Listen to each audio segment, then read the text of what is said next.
Assalamualaikum warahmatullahi wabarakatuh. Halo guys, berjumpa lagi di sini di siang hari yang berbahagia. Apa kabar Anda semua di sana? Tentunya seperti biasa, saya selalu menyapa semoga kita dalam keadaan baik-baik saja, sehat senantiasa jasmani juga rohaninya. Dan apapun itu pekerjaan, kegiatan, aktivitas yang kita kerjakan di dalam maupun di luar rumah di hari Jumat ini, semoga diberikan kemudahan dan juga kelancaran oleh Tuhan Yang Maha Kuasa. Amin amin ya robbal alamin. Oke, satu video lagi ya guys ya yang unik, menarik yang akan kita bahas. Ini videonya sangat viral bahkan di seluruh muka bumi ini guys ya. Yaitu adalah terpilihnya Presiden Amerika, terpilih kembali Donald Trump menjadi Presiden Amerika. Nah, ini menarik untuk kita bahas ya guys ya. Bahwa di era kepemimpinan Donald Trump ya, yang lalu itu tentu Anda sudah dapat menilai bagaimana sih era kepemimpinannya. Nah, kali ini ia terpilih lagi menjadi Presiden Amerika. Nah, ini menarik untuk kita bahas. Karena sini saya ingin tahu guys. Saya ingin tahu sebenarnya saat terpilih Presiden Amerika ini, bagaimana sih pendapat orang-orang Malaysia tentang terpilihnya Presiden Amerika ini. Nah, ini membuat saya penasaran. Sebenarnya apa saja sih yang dikatakan oleh orang-orang Malaysia terhadap terpilihnya Presiden Amerika saat ini. Nah, tanpa banyak basa-basi, kita akan langsung mereaksi ini videonya. Concern would always be the war. I wonder truly if that would even do anything to help, the people in Gaza. I'm a bit skeptical about that, given the history in the US as well, and the way they've been treating the war and how they've been treating, their presidential campaigns and so on. His rhetorics really captured, I think, the majority voters' hearts in terms of his stance towards immigrants, and also his dedication, to push towards anti-immigrant policy. I think it resonates with most of American voters. China is going to be pressured a lot, simply because of the tariffs, simply because of just this whole protectionist ideology that Trump is going for, America first, so on and so forth. So it might affect trade on our end as well. We might see probably things shoot up in price. Harapan saya berkenaan dengan pilihan raya yang bakal berlangsung di negara US. Pertama sekali saya mengharapkan agar keputusan pilihan raya nanti akan membantu meningkatkan perhubungan di antara dua negara, di antara Malaysia dan juga US. Dan yang paling penting sekali, berjaya menyelesaikan konflik yang berlaku di negara Palestin. Dan positif ya, ternyata positif apa yang dikatakan oleh orang-orang Malaysia tentang terpilihnya kembali Donald Trump menjadi Presiden Amerika Serikat ya. Bahwa mereka tuh mendoakan agar hubungan diplomatik antara Malaysia dan juga Amerika, karena memang tidak dipungkiri bahwa Amerika adalah salah satu investor, ya banyak dari Amerika itu adalah investor terbesar yang ada di Malaysia. Jadi hubungan bisnis antara kedua negara ini agar tetap terjalin dengan sangat baik.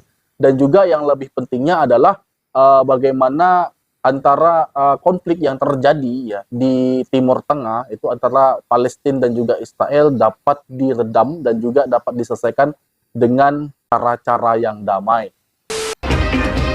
Assalamualaikum, salam Malaysia Madani. Perdana Menteri menzahirkan ucapan tahniah kepada Donald Trump atas kebangkitan politik luar biasa dan kemenangannya dalam pilihan raya Presiden Amerika Syarikat. Datuk Seri Anwar Ibrahim berkata, kemenangan itu akan membawa peluang baharu dan bersedia untuk bergerak ke hadapan dengan keyakinan, kerjasama dan tujuan bersama. Menurut beliau, Amerika kekal sebagai sumber pelaburan asing terbesar Malaysia dan pemain penting di rantau Asia Pasifik.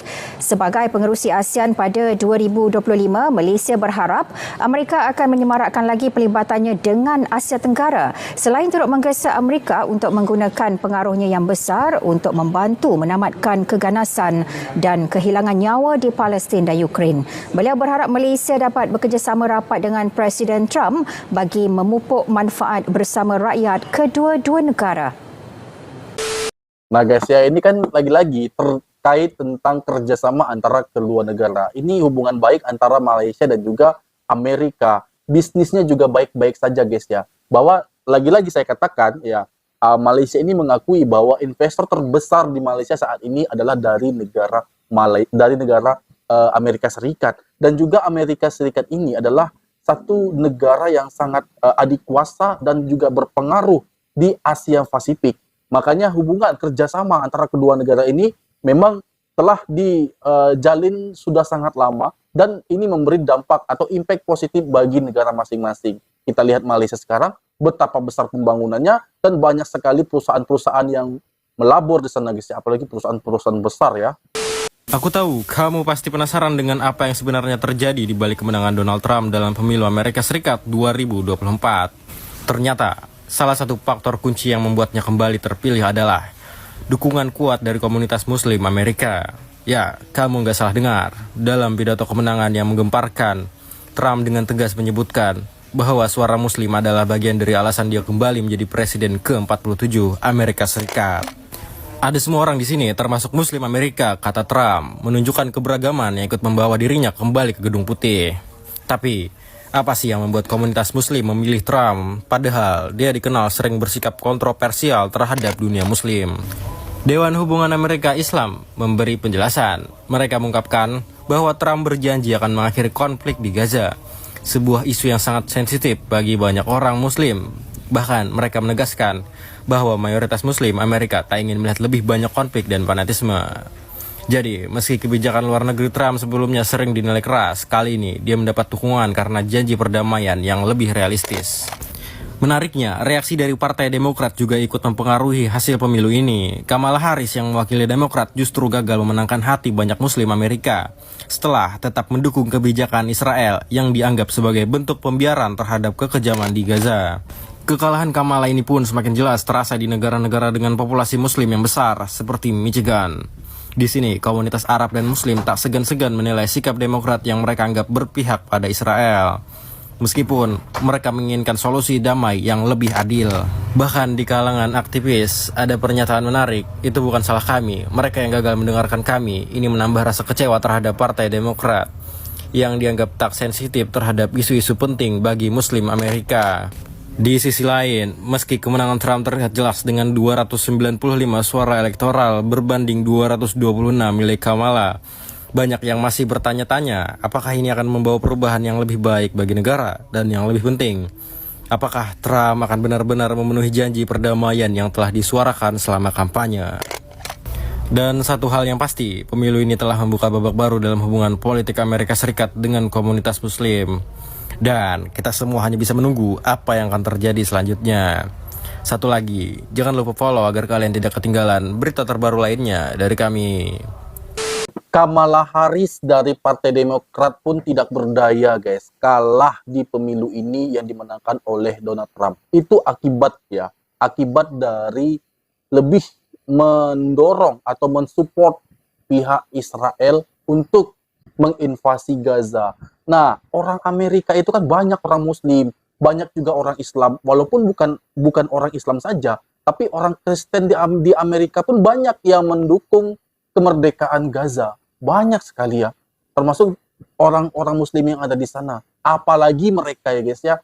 Nah, saat kampanye ini ya, yang ditegaskan oleh Donald Trump yang mengatakan bahwa menginginkan kedamaian ya dari kedua negara antara Israel dan juga Gaza ya, Zionis Israel dan juga Gaza ya.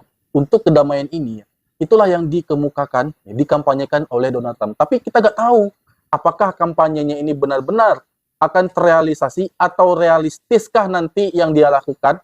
Dengan kampanyenya apakah menjadi satu hal yang kenyataan, kita nggak tahu. Semoga saja guys ya. Tapi paling tidak kita sudah paham mengapa kebanyakan orang memilih Donald Trump, padahal kita tahu bagaimana dulu ya era kepemimpinan Donald Trump itu sangat-sangat kontroversi apapun kebijakan yang telah dia lakukan.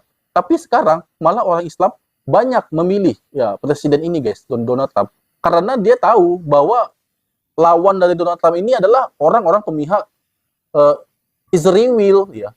Makanya mereka setidaknya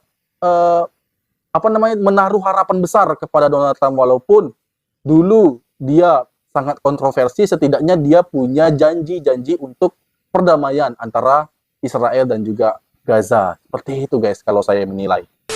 Kalau Trump ini mungkin dia akan lebih ke dalam. Nah keluarnya Mungkin itu adalah soal ekonomi nantinya. Jadi Trump ini kan ingin menyejahterakan kelompok-kelompok basisnya ini, basis-basis pendukungnya. Dan itu salah satu gagasan yang hendak dikeluarkan itu adalah menerapkan tarif untuk negara-negara partner dagangnya dan terutama Cina. Nah, berarti kalau kemudian kita ingin melihat itu efeknya di level internasional kalau Trump menang, dan kemudian kita juga bisa melihat efeknya di Indonesia, itu adalah ini nanti akan kena tarif ini. Indonesia itu perdagangannya sekitar 5 miliar dolar dengan Amerika ekspornya, dan itu 5 miliar dolar itu sekitar 70 triliun. Itu setara dengan anggaran untuk Kemenak di Indonesia selama setahun. Nah, itu yang nanti akan kena. Oh, ini Indonesia surplus ini, kenain tarif. Nah, itu bisa. Dan kemudian ekspor Indonesia itu ada di 2 sektor seingat saya yang penting itu. Yang pertama elektronik, tapi bukan microchips ya. Elektronik itu barang-barang dari Malaysia, elektronik. Yang kedua tekstil, dan yang ketiga itu kalau nggak salah itu alas kaki, sepatu dan seterusnya. Nah, itu yang nanti itu akan dikenakan tarif atau enggak? Ya, itu nanti efeknya akan ke Indonesia. Karena nanti begitu dikenain tarif, kalau ada produk lain yang kemudian lebih kompetitif dari produk Indonesia masuk ke Amerika, nah kalah kita ekspor kita. Nah, itu efeknya kalau kita bicara sampai di Indonesia. Dan semoga saja tidak berdampak negatif ya guys ya. Tidak berdampak negatif terhadap perekonomian dunia. Karena memang kita mengakui bahwa untuk ganti presiden di Amerika itu tentu sedikit mempengaruhi nilai mata uang lah, ekspor impor lah, dan lain sebagainya. Ya, semoga ini tidak berdampak negatif terhadap negara Malaysia dan juga negara Indonesia guys. Karena Indonesia ini juga sedang ingin bangkit untuk menuju negara yang makmur ya. Sama seperti Malaysia yang sudah dilakukan oleh Malaysia. Sama ya, semua negara tentu ingin mensejahterakan rakyatnya. Itu juga yang dilakukan oleh Indonesia, pemerintah Indonesia saat ini. Dan kita doakan ya agar ini tidak berdampak buruk terhadap negara kita atas terpilihnya Donald Trump kembali menjadi presiden Amerika. Semoga ini malah sebaliknya berdampak positif terhadap negara kita. Semoga itu yang terjadi.